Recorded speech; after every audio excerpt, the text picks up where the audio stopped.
son bak warm oor die vlakte. Die stof lê dik op my skoene se hakke. Ek plant my drome in die grond, tussen mielies, tussen klippe, waar ek hoort. Ek's 'n boer met 'n hart van staal, die aarde roep. Ek hoor haar verhaal, veld en hemel, my troos, my lief.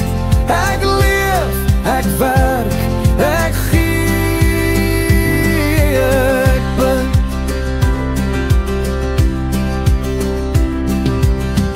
Ek vind fluister deur die koringland, 'n storie van oorleef, van sterk hand. Elke reënval is 'n seën, 'n gebed, elke droogte 'n toets wat my hart bemeester het. Ek's 'n boer met 'n hart